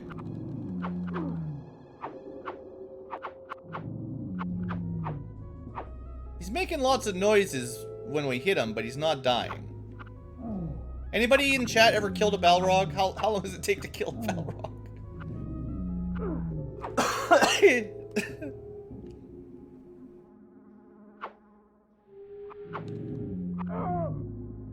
Oh, someone else is dead. Was that Gandalf? No, that was, who was that? We've got 2 dead hobbits. Must be, Merry and Pippin, right? Yeah. No! Yeah, Merry and Pippin, they're dead. Jelk has killed thousands of Balrogs. In Diablo 2. I'm just starting to run. I'm starting to get worried that I'm going to run out of HP before Aragorn's going to die if I'm not careful here. Alright, it's Gimli, your turn. Gimli attacks quick, so we're going to use him.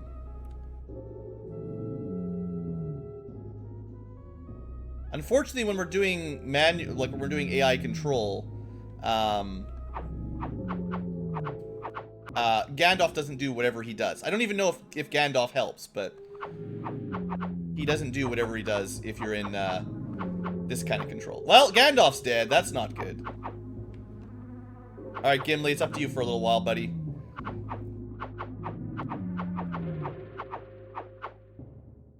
Do you believe that Balrog is unkillable by anyone else? Uh-oh. Don't worry, yeah, Gandalf will be back. Don't worry about it.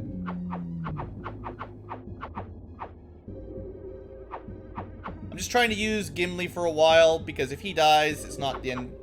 But if Aragorn dies, we're dead, I think.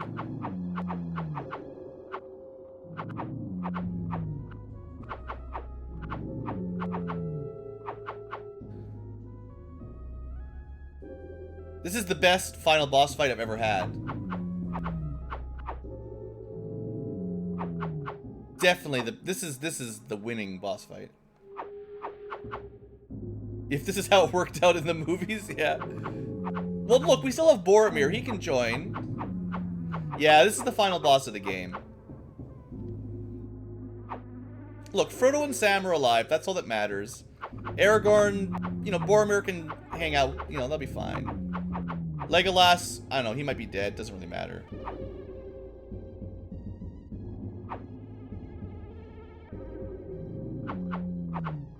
Who needs Legolas, right?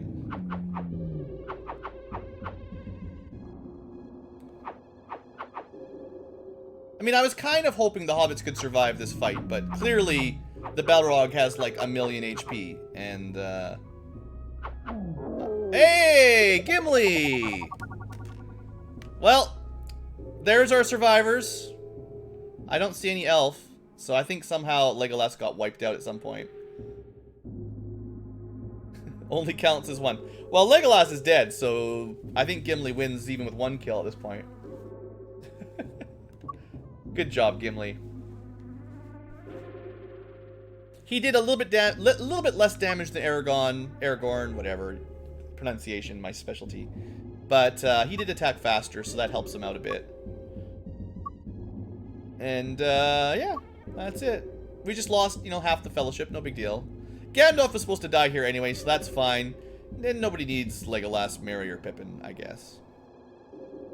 Flee, you fools.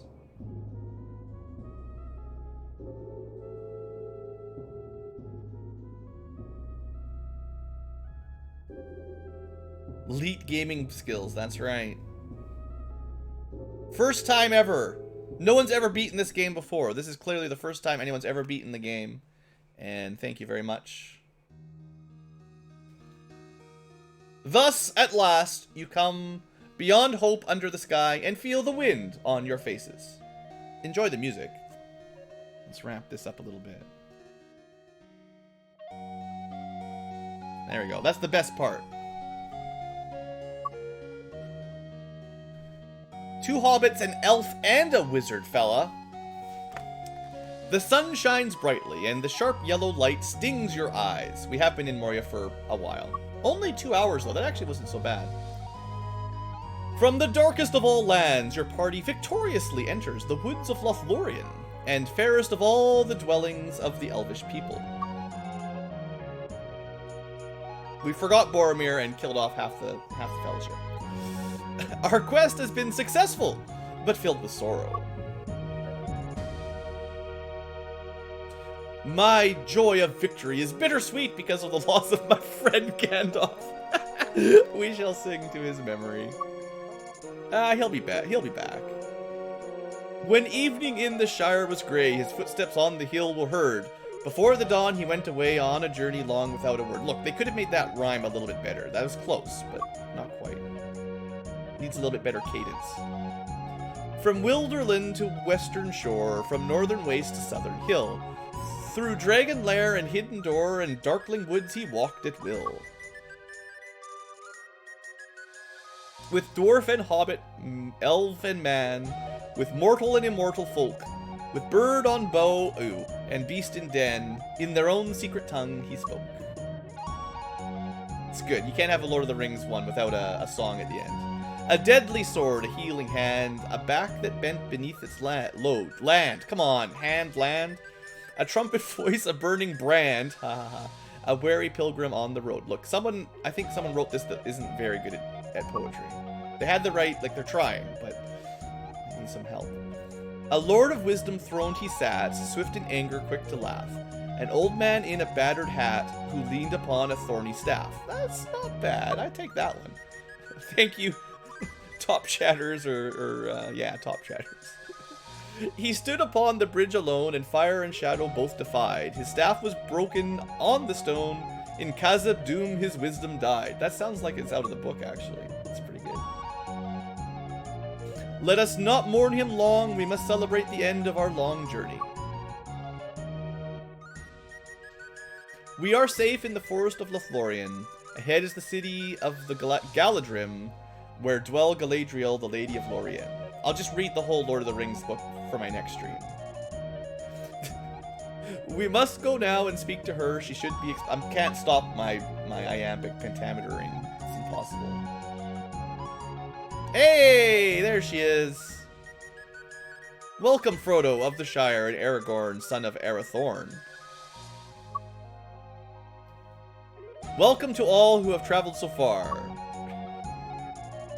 Do not let your hearts be troubled. Now you shall sleep in peace. Rest now, and in the morn I will have counsel with the ring-bearer. Here is the mirror of Galadriel. I have brought you here so that you may look in it, if you will. You're not sneaking a look at night. Come on, guys. Many things I can command the mirror to reveal, and to some I can show what they desire. They spent their entire text budget on the ending. There's more text here than in the entire quest. For it shows things that were, things that are, and things that yet may be.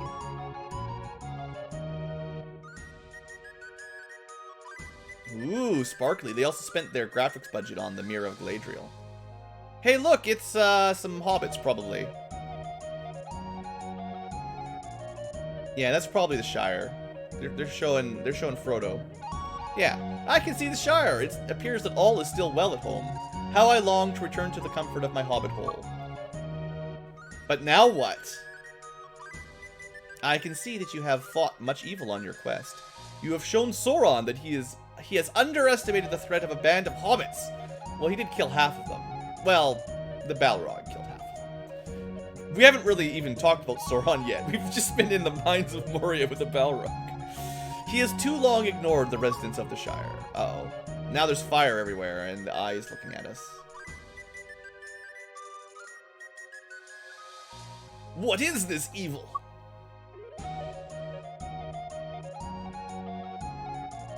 Is there a Palantir hidden underneath her mirror? That'd be a good twist. I know what it was that you last saw, for it is also in my mind. Do not be afraid, the door is still shut to him. He cannot see you as clearly as you can see him. Well, all we can see is an eye in the fire. That's not a lot.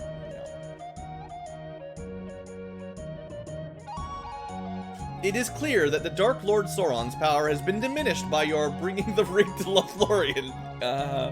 His power is not great enough to come here. Somehow I don't believe it.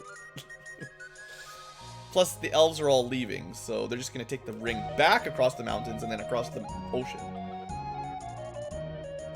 Actually, wouldn't that have worked? What would have happened if they take the ring, like, to the Blue Lands on one of the elven boats? Would that have worked? I feel like that actually might have worked now that I'm thinking about it. There's probably some reason it wouldn't work, but I feel like, you know, Gandalf could have just taken it there. Not like on his fingers, but just like, you could just bring Frodo with it, basically. Rejoice, Frodo, for your quest has ended today. Every day you are here is another day Sauron is kept from becoming the Lord of the Rings. It wouldn't have worked because plot.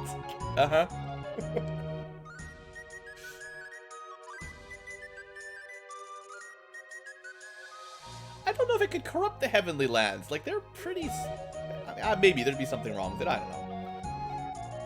Hey, at least Middle-earth would be happy. Hey, that's the end! Designed by this guy. And, this guy. And those guys. Some of those guys. Chuck E.D. did the sound and music. You know. Michael Strachey. Some more. There's lots of people. The Magic 8-Ball did the design. That's really good to know. The fact that Q did the quality assurance is probably why there was so few bugs. And, yeah, that makes perfect sense to me. In order of appearance, Michael Quarles was Frodo. Really? I didn't know that. Alan Pavlish was Gandalf. Like, seriously. They didn't have voice actors in this game. What's going on? Sasha the Wonder Dog was the wolf. There you go, guys. That's important noise. Chris Taylor was actually the Orc Guard, as it turns out. And, yeah, Brian Henley was a Barrow White. Perfect. Findley was Aragorn. Yep. Do you know how many Sashes you killed? Thomas R. Decker was a troll, apparently. I don't care about Jason Magnus. You did nothing. Brian Giberson did get the kill, so good job. Brian Fargo. Oh, right. So you're the bad guy. Too many HP. Special thanks to Elvis, Eve, Espresso, the Anteaters, and that Tolkien guy. Now go read the books. Get out of here. Quit sitting around playing video games and read some books. That's the best ending I've ever seen. Get out of here. What are you doing playing video games all day? That's great. It's just repeating now. It's just repeating. Does it just repeat forever? Yep. I'm sorry, guys. This is too good. All right. Well, there you go. Future Tubers. That was the game, and it was fun. I had a good time with it. Try hitting start. No, it doesn't do anything. There's no buttons that do anything. There's no forced reset. It's done. There's no save RAM for this game, right? Like, it's a password system, so if I go back to start, if I go back to the main menu, it doesn't even know we beat the game. So there you go. That's Lord of the Rings for the Super Nintendo. May it rest in peace. Never play it again. Future Tubers, you know, thanks for watching. Hope you guys enjoyed, and that's it. See you next series.